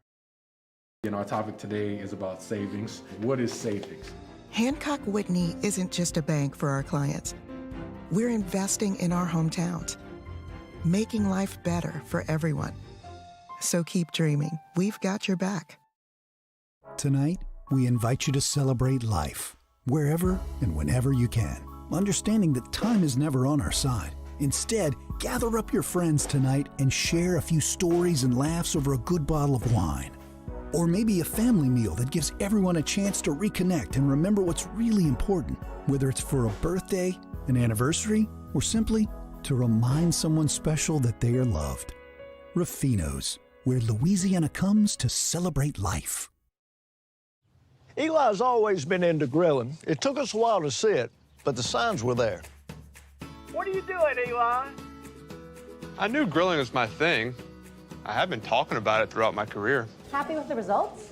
I am. Got the new grill from barbecueguys.com. It performed great. My advice, as I always told my boys, do more of what you're born to do. Barbecue Guys, for those who were born to grill. You want cheese on your burger, Pops? I'll take a little cheese. There it is, the extra mile, on the border of expected and extraordinary, for those willing to go further, like vans customized for work or play, with safety and tech to keep you connected, supported by a 5-star sales, service, and finance team, and backed by the 1-star you know. So go the extra mile. It's never crowded, because so few have what it takes to go there. Mercedes-Benz Vans. I've been doing business with Luba for 25 years. They're dependable, trustworthy. It's just the attention to detail with our clients. Our folks have years and years of experience.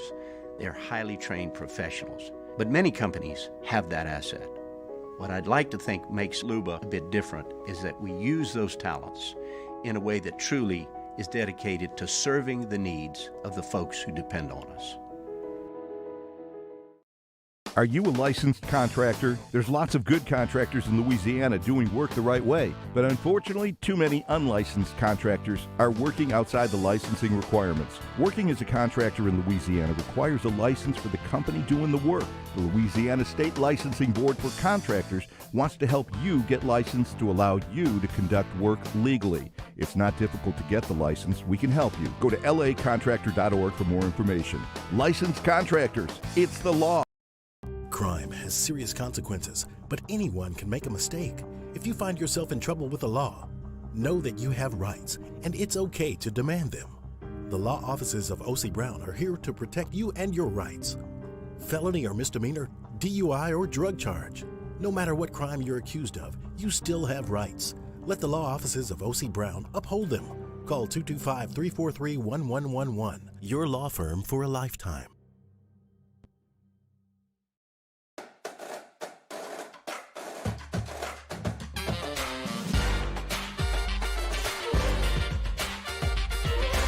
Coming up on a Tuesday edition of Early Line, we start looking ahead to the weekend's action in both pro and college football. Plus, we go out to Las Vegas to talk to Rafael Esparza of DocSports.com and a whole lot more. Join us, 2 p.m., 104.5 ESPN Baton Rouge.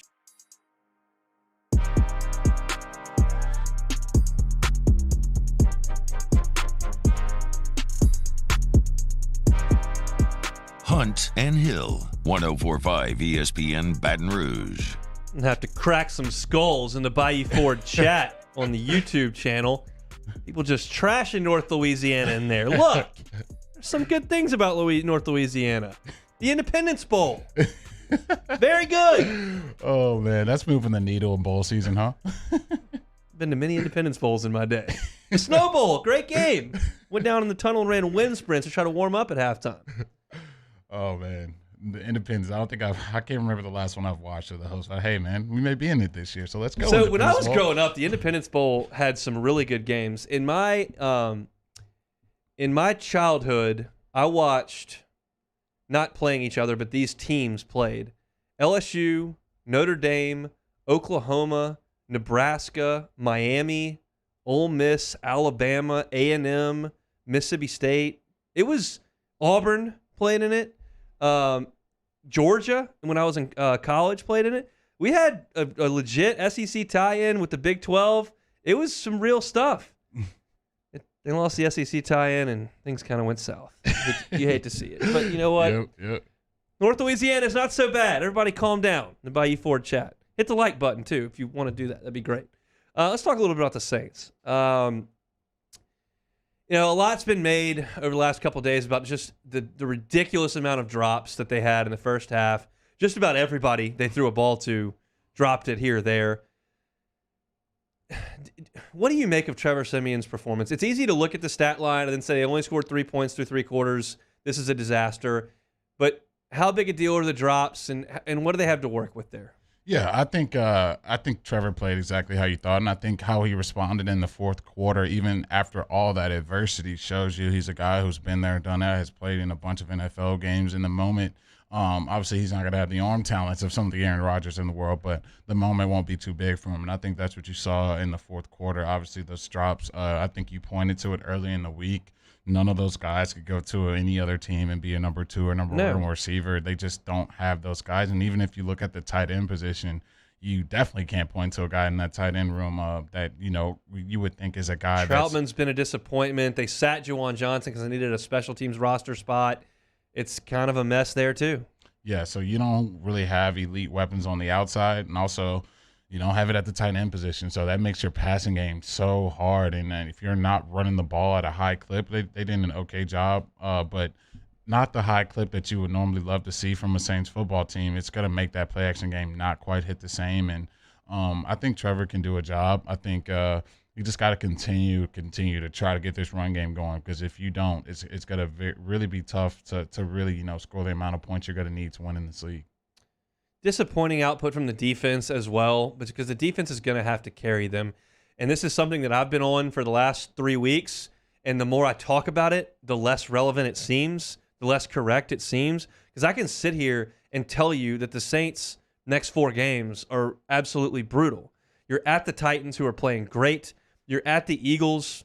It's a road game. It's going to be chilly. We'll see. Then you come home and play the Bills and the Cowboys, who until Sunday were looking like 2 of the best 3 or 4 teams in the league.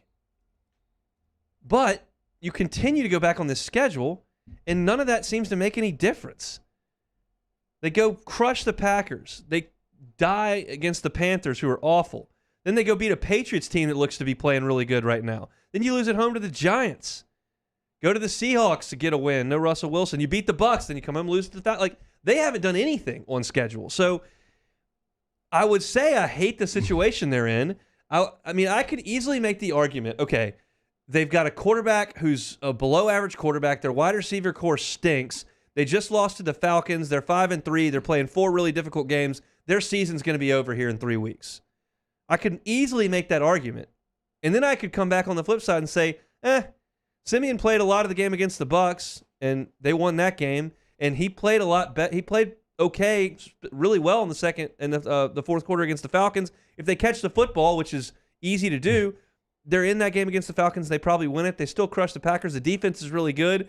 Look, the Bills and Cowboys looked terrible last week, and Titans are without Derrick Henry, and the Eagles have Jalen Hurts at quarterback. I can't make any sweeping judgments on the Saints at this point. I don't know what to say.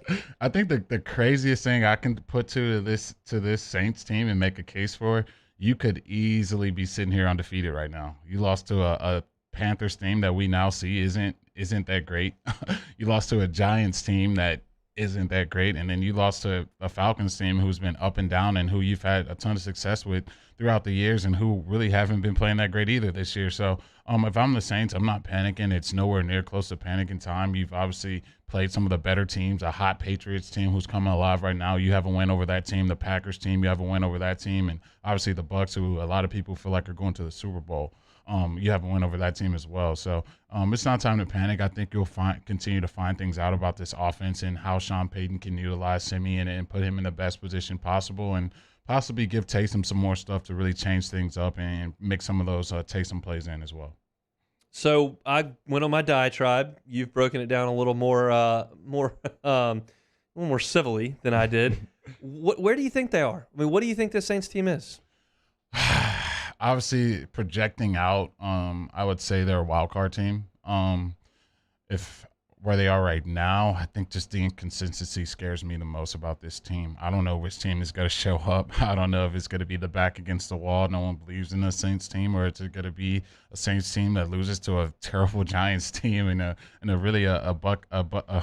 Falcons team that shouldn't really be playing with you, especially how you've been playing the past few weeks. So I don't know, but if I had to put a projection out to it throughout the season, because I know what the defense can do and show up and shut people out, I think they can make the wild card. I said this last week, and I am sticking to it. I just don't like what I'm seeing. I don't think there's enough on offense here with Trevor Siemian playing quarterback and too much Marquez Callaway and Kenny Stills at wide receiver. I just don't buy it. I think the defense is good. I don't know that I'm going to trust defense to win in this league week after week. I think you can win a week with defense. I don't know that you can go to the playoffs and win 3 weeks in a row with your defense being the catalyst. I think that in this day and age, you need to go score, and the Saints are so low on playmakers that if you kind of key on Kamara, try to take him away, I'm not scared of anyone else. I'm not scared of Mark Ingram going for 140 and 3 scores. I'm not scared of Marquez Callaway going for 140 and 2 touchdowns. Deontay Harris, Kenny Stills, Troutman, I'm trying to just say how I feel. I just don't love it. And look, they've done enough to beat the Bucs and beat the Packers, and those look to be maybe the 2 best teams in the NFC. Can certainly make that case, especially the way the Rams and Cowboys looked. But I just don't quite see it, and I think that it's going to catch up to them over the next couple of weeks. I hope I'm wrong, because this state's more fun. This show will be more fun if we're talking about how to position yourself in the playoffs. And I made this abundantly clear last week too. Like, this franchise has earned the benefit of the doubt. You could put a lot of that on Drew Brees, but they've played really well without him the last 2 years. So we'll see. I do think the personnel's pretty good.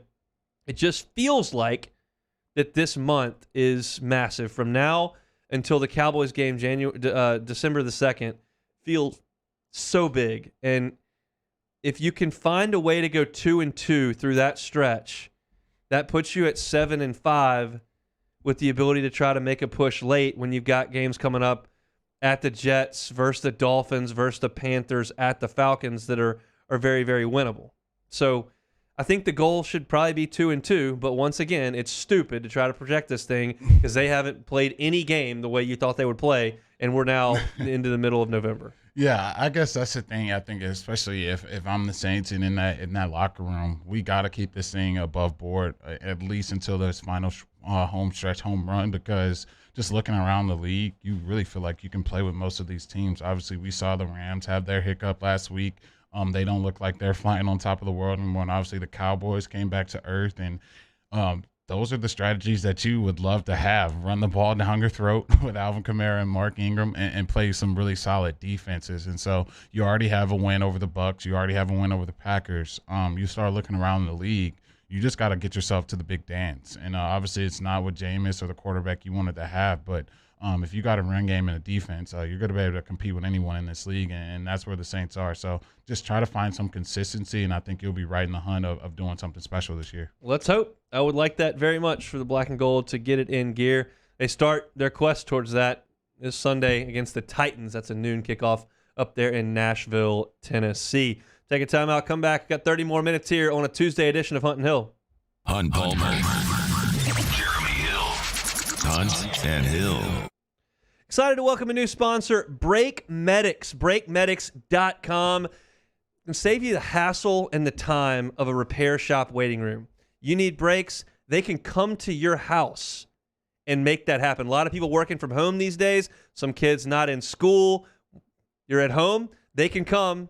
You can get some work done, have the kids at home, and they can get your car fixed up. They've got ASE certified techs. They're fully insured to service you at your house. So from Baker to Bruley, Prairieville to Denham Springs, everywhere in between in our listening area, they come to you and fix your brakes. They make house calls. It's the Brake Medics at BrakeMedics.com. Log on. You can request a free quote and tell you, just put your make and model in there, a couple more details. They'll give you a free quote over there at BrakeMedics.com. So excited to have them here in the Hunt and Hill family. Give them a call.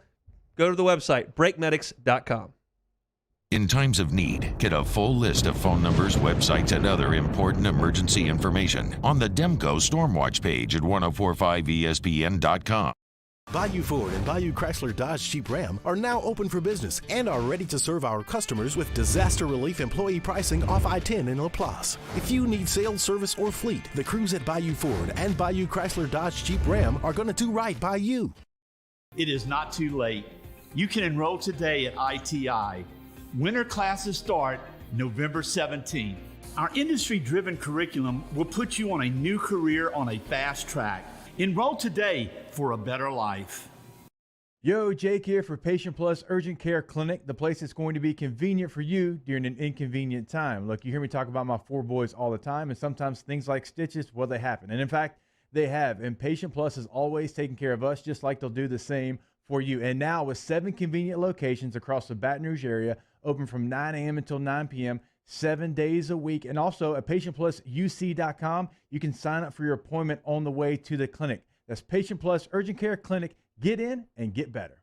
Gulf Coast Office Products is a nationally recognized Savin office equipment dealer based right here in Louisiana. Over 100 employees strong, Gulf Coast has the boots on the ground to support all vertical markets, from education, engineering, legal, and finance. With the latest in office technology, from desktop to production segment units, Gulf Coast and Savin have the perfect fit for you. Call 225-756-2644. That's 756-2644 for Gulf Coast Office Products.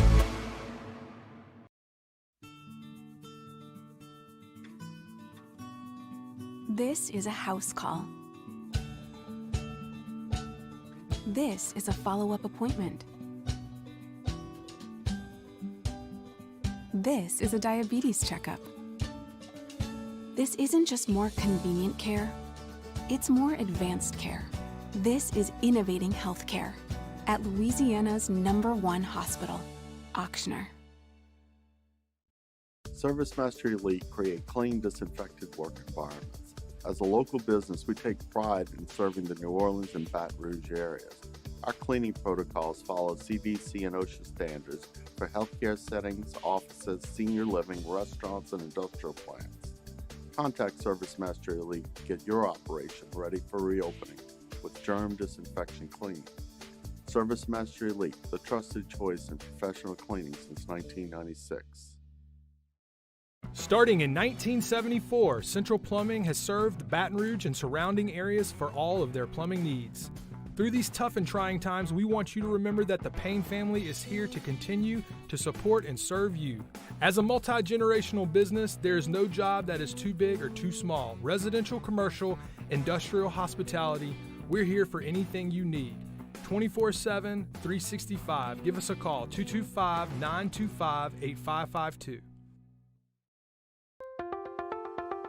If you're in an accident, a car accident, a slip and fall where you're injured, you need to call an attorney. The defendant insurance company, it's their goal to close the case as quickly as possible and pay out the least amount of money as possible.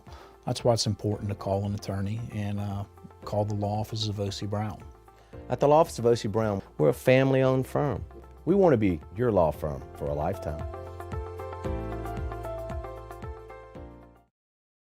It's no secret, the best oysters in Baton Rouge are at Jolie Pearl Oyster Bar.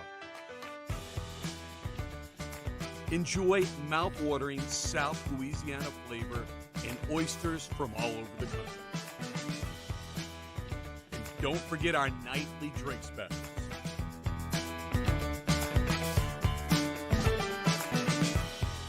Hey, it's Matt Moscona inviting you to join us for Tuesday's AFR, presented by Insurance Network of Louisiana. Will the Saints land OBJ? We'll find out. And LSU basketball tips off. We'll preview Will Wade's squad. Join us 3 to 6. 104.5 ESPN Baton Rouge.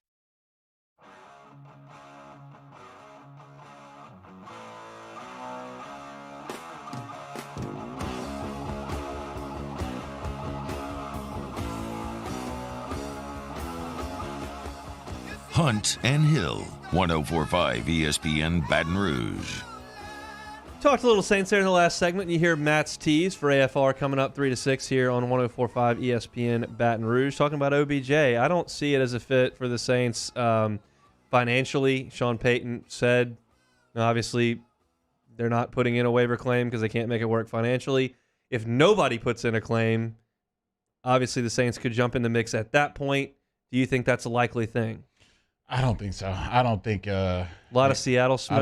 I don't think when you have a number 1 overall pick in Baker Mayfield and you can't make things work with him, you gotta want to go play with Trevor Siemian. Nothing against Trevor, but I just think the quarterback situation is gonna have a big role in to do with this. And I think his representatives put it out that if there's a team that claims him off waivers that they're not too happy about, then it's going to be a rinse and repeat of what you saw in Cleveland. So I think that's probably offensive to me. But yeah, I mean, at this point, you have nothing else to lose. I think you got to go somewhere where you have the best opportunity to make plays, because you're kind of at a crossroads here. If you continue to play this season not at a high level, and then obviously you go into next year, with 3 seasons without the production you're used to having. It's gonna, obviously the questions have already started, but things are really gonna start raveling at a level that you didn't think would be here. So I think for this moment for him, obviously, you got to find somewhere where you can have success and where you can have a quarterback that you can trust and get you the ball time and time again. And so I think you got to be patient. I think if I had to bet on it, I think he's got to clear waivers here today at 4 Eastern, and then he'll be able to pick where he wants to go. Seattle? I'm starting to hear a lot of buzzing about Seattle. I think a lot of personalities for my liking, but especially when you got Mr. Unlimited running the show. But I think if they did, I think that's a trio of receivers if I've ever seen one, with DK and Tyler Lockett. So, man, I would trust Russell, but they'd have to have some great leadership right there to keep that thing together. All right, we'll see as that saga will likely unfold this afternoon. But I want to talk. Nick Torre from Gators Country, covers Florida for Rivals, joined us in the first hour, and we talked about what is going on down there at Florida. And while it's not generally our job to cover all 14 teams and give you every news story in the cycle for 13 other markets, this one is relevant. One, LSU currently plays them every year. Two, they may be in the coaching market with LSU if Dan Mullen doesn't make it out. And I thought Nick made some really good points, brought some interesting talking points that want to rediscuss here. And if you missed the interview, you can go back on YouTube, Driven by Bayou Ford, or you can obviously go on demand, 1045ESPN.com, and check it out. He said that there are 5 more assistant coaches' contracts that are set to expire this coming at the end of this season on Dan Mullen's staff. 2 of those were Hevesy and Grantham, who were fired. And then there are 5 more. If you're going to go out there and try to hire assistant coaches with a head coach who is very clearly mired in some significant mess in Gainesville, the fan base is apathetic and unhappy. They're losing. Their recruiting class stinks. Georgia is rolling. Tennessee looks like they're getting their act together. And it's not a pleasant place right now in Gainesville. If you got to go hire 5 assistants and they realize that they may be moving there and be gone in 11 months, that's going to be a tough sell for anyone. Like, why do I want to come run Florida's defense with subpar recruiting, and if we lose 3 games next year, I'm fired? That is a very, very difficult spot. And we talked about this one in terms of LSU with their assistants that had just come in with, Brad Davis and Jake Peets and DJ Mangus and some of these guys that have just showed up, Andre Carter, that are all of a sudden potentially looking for jobs. It's a tough deal, and it's not unheard of in the profession. It's commonplace in their profession, but it doesn't make anything easier to hire a staff when Dan Mullen's a lame duck. That may be something Scott Strickland's got to consider if he wants to make a move and just clean house the entire football program.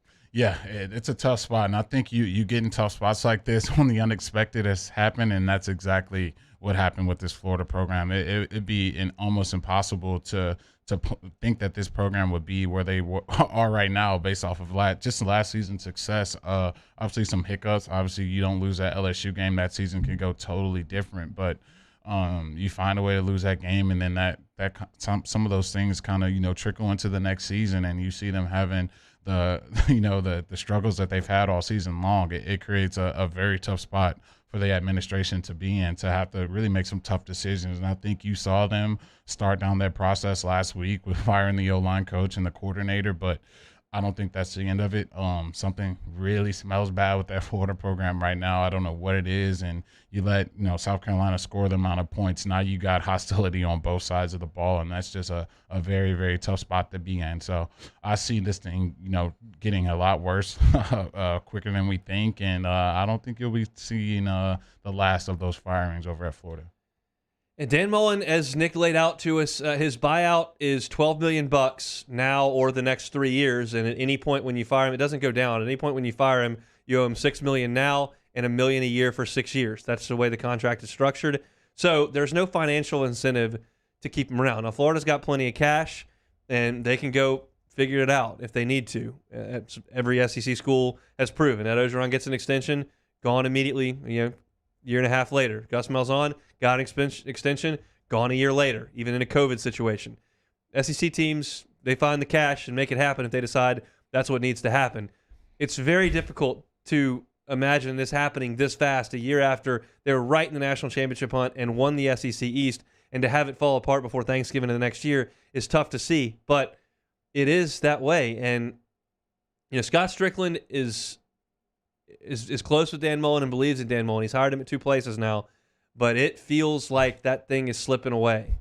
Yeah. And if you want to jump in the boat, like, you got to go. LSU's in, USC is in, and that the world's going to turn if Penn State comes open because he goes somewhere. And now there's a lot of teams that are going to be throwing around some money in the coaching carousel, and we got to determine whether or not Florida's going to be one of those. Nick seems to think the next couple of weeks mean something. You go up to Missouri and lose, it may be not salvageable. The other side of the argument could be he fired the defensive coordinator. He's addressing the problems. He knows he's got a year to fix them. We'll see. That was my initial thoughts. I thought it would be something very similar to what happened with Coach O last year. Obviously, you heard some whispers during the season, but they were going to give him a chance, especially with COVID going on and all the other things surrounding the program. We're going to give you another chance to turn this thing around, and if we don't see any improvements, you're going to see a decision made fairly quickly. So I still think that's my general thought, but I would not be shocked if they go up there to Missouri and lose. They just, have a fire sale and just go in a different direction, because right now it's just that's the hot thing. You're going to have to compete with LSU and USC and some of these other jobs, but Florida, to me, is still one of the premier jobs in this country. No doubt. You got the hotbed right there behind you. Obviously, Florida State isn't what they have been in the past, and Miami obviously hasn't been what they have been in the past. So you feel like if you turn that thing around, you can have something special there in Florida. But I'm loving to see where they are right now. Somebody posted in the Bayou Ford chat a little bit earlier that nobody in the state of Florida is going to be ranked at the end of the season. That is a bananas number that is really almost incomprehensible. One more thing to get to in this segment as we've kind of jumped around a bit of a grab bag. One of the coolest small traditions in sports is the State Farm Champions Classic, which we'll see tonight from Madison Square Garden. Kentucky and Duke will show down. Michigan State and Kansas will square off. John, it's Coach K's final year at the helm at Duke, so we'll see what his team looks like, and I'm certainly excited to check out Kentucky and see what they've got, as many people think they're the best team in the league. It's a Kentucky team that's got a backcourt that should be exceptional. Xavier Wheeler is going to be their point guard. He was obviously running the show for Georgia last year, is a blur with the basketball and is very difficult to contain. Ty Washington, 5-star freshman, signed a Porsche dealership a little bit earlier, so driving around campus in a Porsche. He's an excellent two-guard that should see some minutes from them. They've got Davion Mintz back, who shot the ball well for him last year, and we'll see what they've got in some of these highly touted recruits in the front court. But what are your thoughts on Coach Cal? I've been very vocal about mine. I think he's a brilliant recruiter who plays the game very, very well, and I don't think his team looks like they're very well coached, in my opinion. Will Wade says I'm dead wrong about that. Most people say I'm dead wrong about that. They know I don't. I just think when I watch his teams play, to me, they don't look like they're exceptionally well coached. Yeah, I wouldn't go that far. I wouldn't go that far on a limb there. I think it's so hard. I think we talk about how hard it is to win in baseball. I think college basketball may be number 2 when you have to deal with all the madness with, the March Madness Tournament's tournament. a crapshoot. Yeah, it's so tough to put that together, especially I think with the 3-second penalties. Some of these teams can just sit in some of these zones. They're undermatched, and if you're not shooting well that night, you're not advancing. And then I think that's for me, I think Coach Kyle's run into a ton of that. Obviously, he recruits well year in and year out, but a lot of these teams are just a ton of freshmen, not a lot of guys coming back, and not a lot of depth, not a lot of guys who, played a ton of college situations and played in those hostile, environments. And he's, having to, revamp this thing every year with a bunch of refreshments over and over. So obviously, if he could, go back and get that undefeated season back, I think you'd be feeling a lot differently about him to this point. But you choke an opportunity to do something very special, then you kind of just, you aren't probably held in those regards. So I think this year's going to be a great opportunity for them to change this thing around. And that's what the consensus thoughts are around this country, that they're definitely the best team in the SEC, and maybe they can challenge for something special after that. They have been plagued by poor shooting really his entire career there. They just haven't had great shooters. Of course, they've had some come through. Devin Booker could knock it down.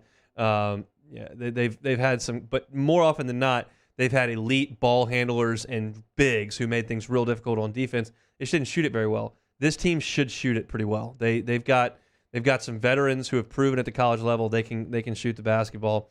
So we'll see. Jacob Toppin, a really good player for him. Obi's little brother. They're going to be something. And usually his teams don't get off to the best starts early, and they kind of pick up steam and kind of find it in December.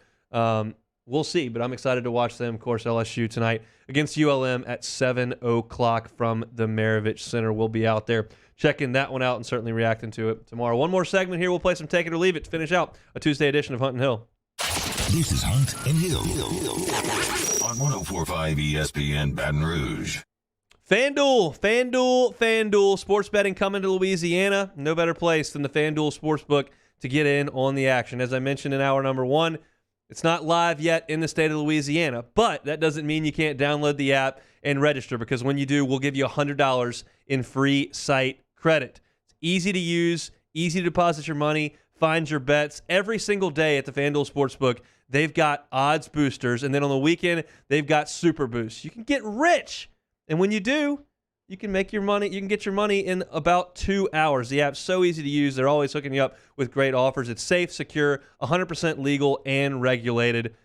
Obviously, we want you to be a part of the FanDuel family. They are part of ours here at Hunt and Hill. They're number one sportsbook in America for a reason. Download the FanDuel Sportsbook app and register now to get $100 in free site credit with the promo code WNXX. You must be 21 and present in Louisiana. Bonus issued in a non-withdrawable site credit that expires 7 days after FanDuel accepts its first real money sports wager in Louisiana. Unique user identity verification is required. The offer ends on the go-live date. Restrictions do apply. See terms at sportsbook.fanduel.com. If you or someone you know has a gambling problem and wants to stop, call 1-877-770-STOP. Our listeners fire off their opinions on the jimsfirearms.net hotline at 499-1045. Keep listening for your next chance to shoot us your thoughts with the jimsfirearms.net hotline on 104.5 ESPN Baton Rouge. Our topic today is about savings. What is savings? Hancock Whitney isn't just a bank for our clients. We're investing in our hometowns, making life better for everyone. So keep dreaming. We've got your back. There it is, the extra mile, on the border of expected and extraordinary for those willing to go further, like vans customized for work or play, with safety and tech to keep you connected. Supported by a 5-star sales, service, and finance team, and backed by the 1-star you know. So go the extra mile. It's never crowded, because so few have what it takes to go there. Mercedes-Benz Vans. This isn't just another day. It's so much more. Kelly's life was put on hold when her auctioneer primary care doctor discovered a rare blood disorder. Her doctor connected her to an auctioneer care team of cancer, heart, and kidney specialists. With multiple primary care locations around Baton Rouge, same-day appointments, and online scheduling, we're relentless about keeping you healthy. Auctioneer Baton Rouge, innovating healthcare for Kelly.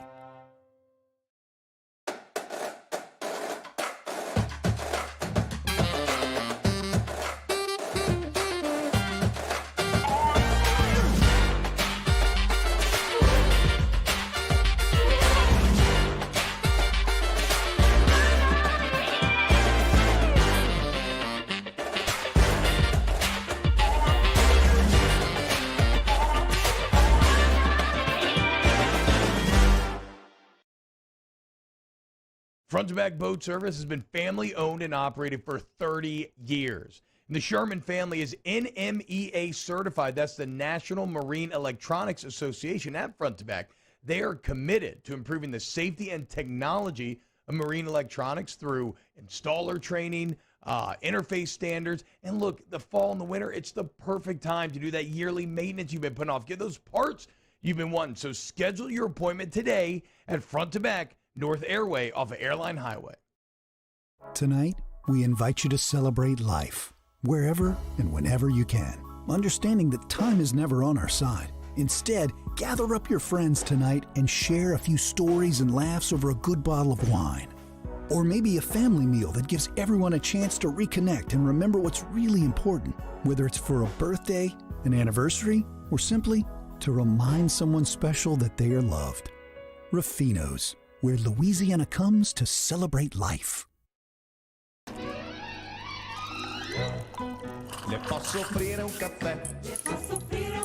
Coming up on Wednesdays Off the Bench, Matt Flynn back for some blustering as he tells you what the Tigers should do at quarterback. And a brand new Would You Rather Wednesday. Off the Bench, 7 to 10 a.m., 104.5 ESPN.